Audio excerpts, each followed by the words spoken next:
What's going on, guys? Welcome back to the channel. Do you want to make big putts? Well, stick around because the secret is going to be in this video.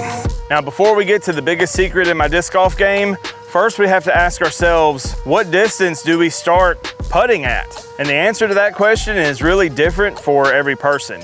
I start putting probably around 80 feet, depending on how windy it is and how uphill the putt is. Sometimes if it's a 90-foot uphill putt into a headwind, I'm probably gonna throw an upshot there instead of putting. If it's windy like it is today, then most of the time your putts from 50 feet and beyond are a little tougher because of the wind. You have to take all these things into account whenever you're lining up a putt. If you're gonna be putting in a headwind, it may be better to throw an overstable disc and just throw it low to the ground, skip up, and take an easy three. Knowing when to putt is very important. But now we can get into how do we make putts from beyond 50 feet. One of the key things to making putts beyond 50 feet is body momentum. You want all your body weight going forward into the putt. That's why you see a lot of people jump putt or step putt, because they have to continue that momentum forward into the putt. So here we have about a 60-foot putt with a strong tailwind that's going kind of from right to left.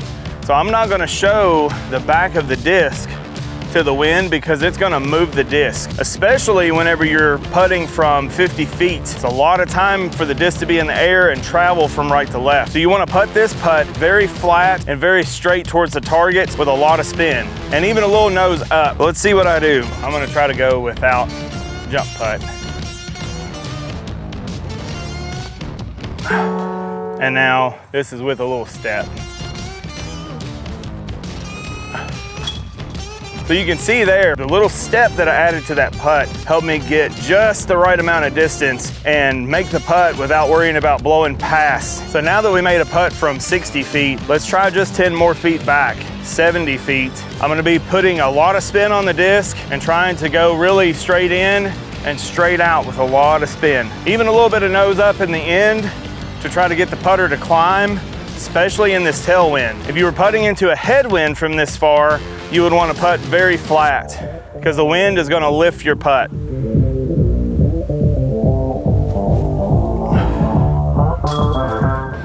Woo. So that's the real advantage of a jump putt or a step putt, is you get all the momentum moving forward towards the basket without all the spin on the putter, so your putter stops close to the basket even if you miss that putt. So the way that I step putt, I prepare for this left leg to move forward.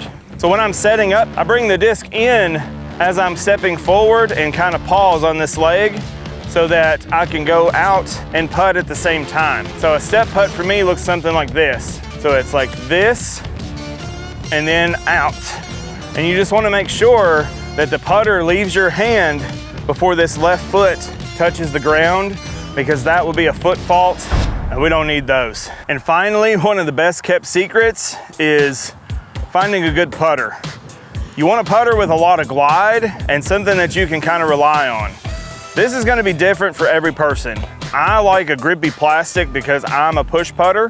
So these super soft Wizards really fit my putting style. They give me the grip that I need within 30 feet. I push putt, so I'm very much from the fingertips and not a whole lot of wrist, but they're also just the right amount of grip for my longer push putts, step putts like you've seen in this video. Now, I'm not telling you that this is the only putter that you can make long putts with. Test out a few different putters. See what feels good in your hand. See what you make good putts with. For me, I've made a handful of 70-foot putts with these Wizards, so I actually switched from my main putting putter, the Luna, to this disc because I was making more putts from long range, and that's where I was struggling on the green. So make sure you try out a few different putters, especially from long range.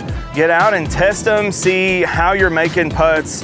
If you've made more putts from 70 feet with a certain putter, put it in your bag for a week and try it out from long range and see if it improves your distance. So that's how I make long putts. If you got any value out of this video, be sure to hit the like, comment, subscribe. All those things help out the channel. There's links down in the description below as well. And you should check out my video on how to putt here. Subscribe!